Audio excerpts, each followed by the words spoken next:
All right, good afternoon, everybody. We're going to get started. I'm joined here by a lot of elected officials who, and a number of them are going to be talking coming up. But my name is Jonathan Gulliver. I'm the State Highway Administrator for Mass DOT. Welcome to this bridge opening, which is fantastic. Year ahead of schedule, and this has been a great project for everybody involved. Bridges provide meaningful connections to schools, to work, or to visit family and friends, especially now that we're outside of this pandemic and actually doing this in person. This bridge is no different. It provides a critical link between Agawam and West Springfield. And complementing the replacement of a 1946 bridge, the same year Ted Williams won the AL MVP, by the way, this was not the only benefit to this project, as we made significant improvements to 3 major intersections on Route 147. We are very proud of this project, and we would like to thank both communities for their patience and understanding throughout construction.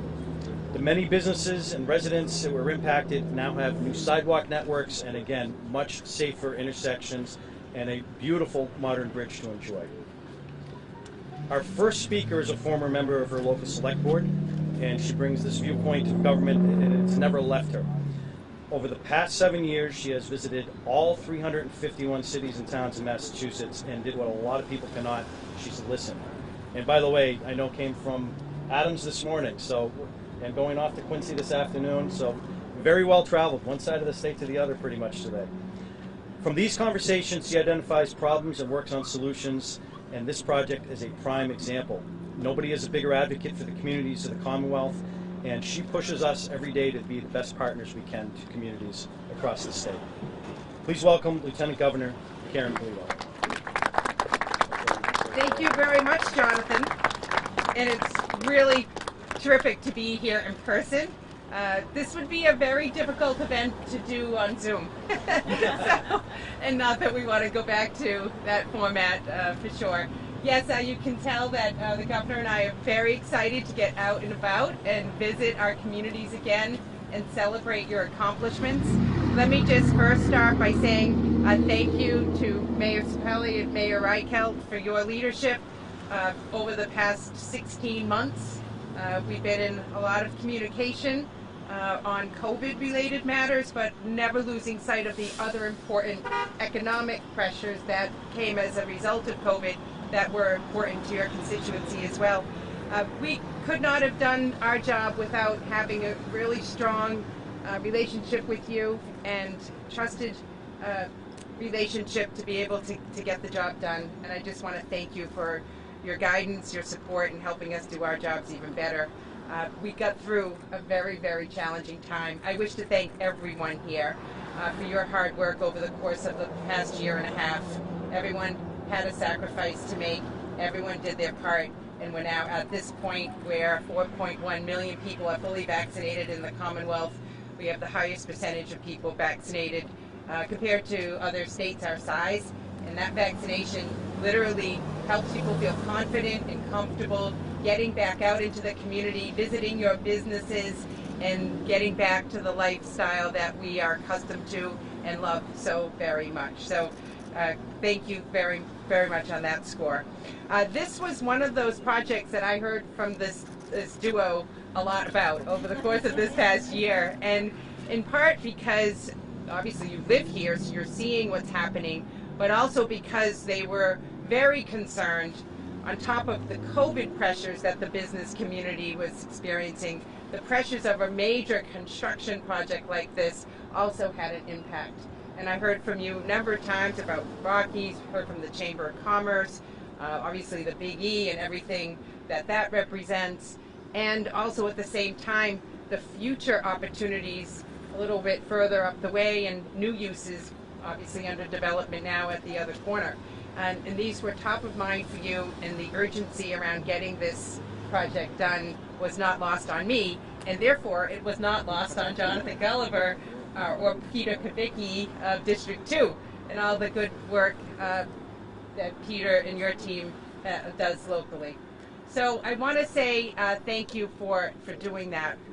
I also just wanted to just note that our infrastructure is old. We're an older state, and This was a 1946 bridge, and you all remember what that was like, but now you have all of the newer amenities that come with how we build resilient infrastructure and how we think about infrastructure, not just for vehicular movements, but pedestrians, cyclists, and making connections within a neighborhood so that more people can move around and coexist in a safer manner. So you have bicycle paths, you have this massive walkway here, which clearly was involved in this project because of input from the local community and trying to get the Big E and everyone else moving back and forth to where they need to go. So it's a great project.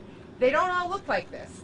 It's a unique bridge because it involves your input to make it come out the way you want it to function and look like in your community. Let me also just acknowledge this past week we announced our capital plan. It's a $2.6 billion plan, and when we put our plans together, we obviously listened to our local delegation of legislators as well as our local officials around what to contain in the plan. And some of the key things that we knew would be important to hit are involved in this plan. Chapter 90, that's the bread and butter dollars that come back for local roads and infrastructure, so $200 million for that. We also have a program that we started in our administration that I love, and that's the Municipal Small Bridge Program. That's those small bridges and those culverts that you own that cost a lot to replace. So we wanted to create a partnership program of $10 million to be able to match local dollars to build out that infrastructure. Complete Streets, $10 million for Complete Streets, which is a grant that these communities received in order to have these other amenities part of this project. The Shared Streets and Spaces program. This was a favorite over the past year. We worked with the delegation on this. This is for things like turning parking spaces and sidewalks into dining venues and spots that became very special to us in the outdoors and allowed businesses to be able to expand their seating, allowed customers to feel safe going to restaurants and dining out. And through our Shared Streets program, we've been able to transform and reimagine some of these spaces in your community to allow that to occur. So we put another $4 million into this program that you can take advantage of to see some of that continue to be a permanent feature in your community. And then we also created, as a result of our conversations with our local officials, the local bottleneck reduction program, the municipal pavement program, and the transit infrastructure partnership program. Clearly, these are programs designed with you in mind. You put some of your dollars in, we put some of our dollars in, and we can get a whole lot done. And I just want to thank you for being smart and resourceful around taking advantage of these programs. I know MassDOT and the MBTA board also organized their capital investment program, another $4 billion.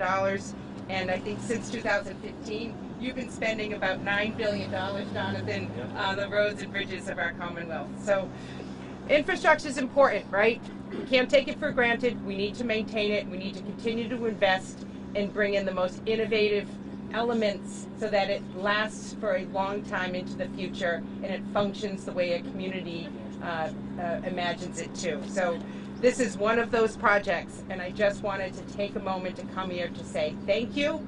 Job well done. I appreciate the work of MassDOT, our local officials, and our delegation working together. And when you work together and you're smart about it and you pay attention to the bottom line, you can get projects done on budget and way before schedule. And look what you have to show for it. So congratulations. I wish all of you a great summer season and a big season for the Big E this fall. So thank you all. I'll turn it back to Jonathan. All right, thank you, Lieutenant Governor. And as the Lieutenant Governor mentioned, we finished this job a year early, and that would have not happened without her direct support and direction, really. After listening to the communities, the mayors and the delegation, she got to work to find solutions, and it was really helpful for us to really get this project going. When our next speaker and his family, I'm sorry, our next speaker and his family are no strangers to public service. As a major in the Army Reserve, Senator Velas brings an unparalleled level of dedication representing his constituents every day. Please welcome Senator John Velas. Good afternoon, everybody. What an honor to be here. Thank you so very much, Lieutenant Governor, all my partners in government. It is truly, very selfishly speaking, I have to say this is a really cool day. I work out right there down the corner on the west side, so when I come down from Westfield and I get those red lights in that traffic, it's a problem. So thank you for helping me out in that endeavor. Just a really great day. And I want to use this opportunity to say something to the Lieutenant Governor, and I would say to the Governor and the administration as well, if everyone is here. For the past year, what we've gone through in this Commonwealth, and every single day, a fixture on the television through folks throughout the Commonwealth has been your daily press conferences, kind of guiding the Commonwealth through that. So I guess really just thank you. Thank you for everything that you have done throughout that process. This is an example right here of government at work. How often do you hear about projects getting done before they're supposed to get done? So this is something that we will forever be able to point to, and it's just a great day to be here. Thank you so very much. I have to go because the Senate is in session today, and so I'm just going to hand it in to Matt's DOT. Thank you so much for everything you've done. All the workers, all the people that go over this bridge. It's a great day for everybody involved, so thank you so much. All right, thank you, Senator. So I met our next speaker shortly after he was elected mayor, and I know prior to his meeting, reading up on him, one of the quotes that really stuck out for us was, he said, "We're going to be courteous, we're going to be respectful, and we're going to get things done." And I can tell you all, the mayor has absolutely lived up to those promises. So he has been an outstanding partner throughout this project, and again, really pressed us firmly but courteously to get the job done in the best way possible for the community. So please welcome the Mayor of Agawam, Bill Spelly. Thank you, Jonathan. I'd like to thank the Governor and certainly the Lieutenant Governor who's here today, and I have to echo what Senator Velas said. You know, during times like this past year, everyone is so quick to criticize and critique, and there's very difficult decisions. There was no playbook for this pandemic. It's the first thing we ever experienced like this, and your administration did an outstanding job. You made decisions that weren't popular, were difficult. And now after the fact, looking back on them, they were very good decisions. So we appreciate that we had you, and we're grateful we had you and the Governor in the positions you were in to make those tough decisions, so thank you. I'd like to thank the DOT. They were phenomenal during this whole process. We started this project about 3 years ago, and Jonathan was really outstanding. And Peter Kavicki is in the back. I saw Peter here from District 2. Where are you, Peter? Peter was outstanding. Anytime we call with a situation of concern, they were on it right away.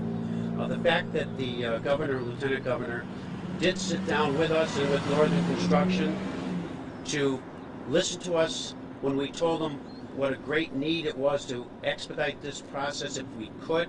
That cost over $1 million to do that.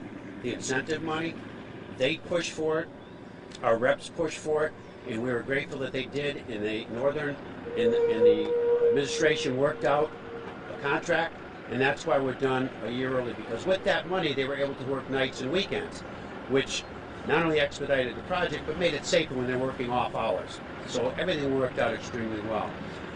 The DOT engineer is here somewhere. Anna, she was excellent. She's in the back. There's one of the unsung heroes, and our town engineer, Michelle Chase, is here somewhere.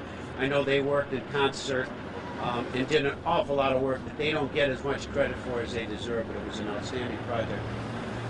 Our representatives over here, our senator and our state rep, the push to get the things we needed, to get this job done, to get the extra money, we greatly appreciate what you've done for us. This project is something people don't realize, the significance in the involvement of this. This wasn't just replacement of a bridge.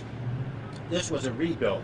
This was from the bedrock up. The piers were rebuilt, the old ones were destroyed, the steel, everything's brand new. People kept saying, why is this going to take 4 years? And it didn't, it took 3 years. But it was supposed to take 4. This is a complete redo.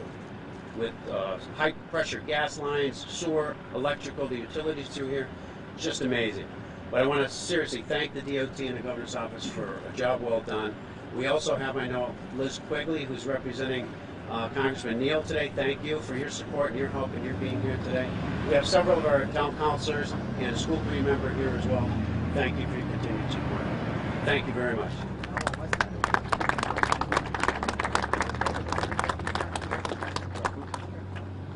Oh, sure. All right, thank you, Mayor. And just a couple of other recognitions that I want to tell everybody about before we get into our next speaker.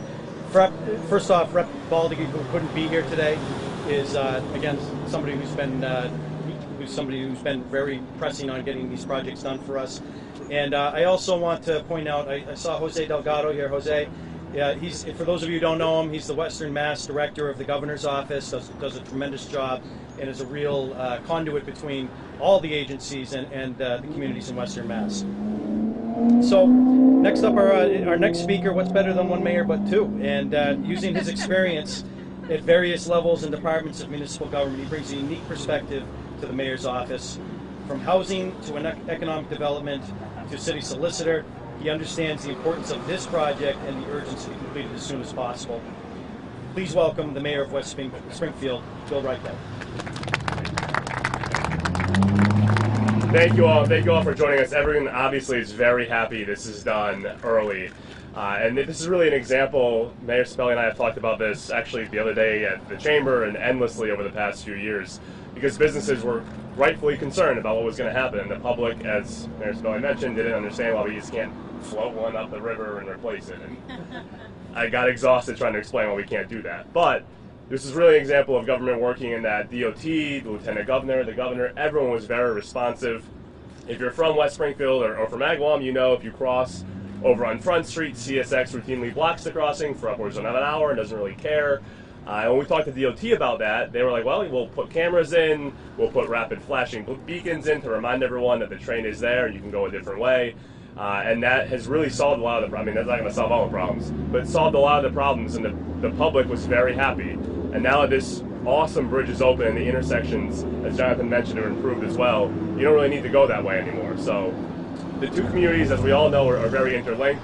This is a huge project for them. And Lieutenant Governor, thank you for getting the money and getting this done early. The biggie is happening. It's 85 days, and you'll be able to easily cross this bridge back and forth. And make sure you visit. And the parking's right over there, too. So thank you, everyone. Thank you very much. All right, thank you, Mayor. And that's the end of our speaking program, but if you could indulge me for a moment, I do want to recognize a few other people that really made this project happen, and they're all very important in various ways. First off, I know our contractors here from Northern Construction. Northern does a great job for us all across the state, and this project's no different. They did a phenomenal job getting this bridge done. I also want to recognize Patty Leavenworth. Patty's our Western Mass Director for MassDOT. Peter Kavicki's already been mentioned. Peter has been with MassDOT for many years. He's actually going to be retiring at the end of this year as the District Highway Director in District 2, and we're going to miss him a lot. Anna Nadler, she was our resident engineer throughout this job, did a great job. And Jim Hoy, who's our area engineer, who worked with Anna really closely. And finally, I want to save a special shout out to Rich Massey. Rich, here he is. Rich has worn many hats over the year. Most recently as a project development engineer for District 2, and has been one of these guys who just shows up every day and does a great job. Rich is retiring. His last day is tomorrow, and I'll tell you, we are really, really going to miss him. So thank you, everybody. Again, that concludes our speaking program, and we are now going to cut the ribbon, which we have right over here. And I have a bunch of scissors for everybody for the Oh, yeah. Oh, okay, great, thank you.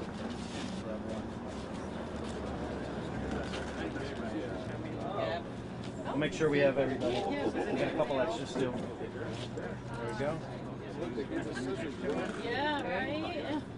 How many more do we need? A couple more? There you go. I got some over here. All right. Thank you. Mine away. All right. Don't actually use it. So everybody grab a piece with their left hand, and you're going to cut with your right. Okay. That way you get to. Just look up first and then No, you got together. And that way when we're all done, everybody gets a little piece. All right. Mary, you want to do the honors on the count of 3? 1, 2, 3. There you go. Yeah. Good job.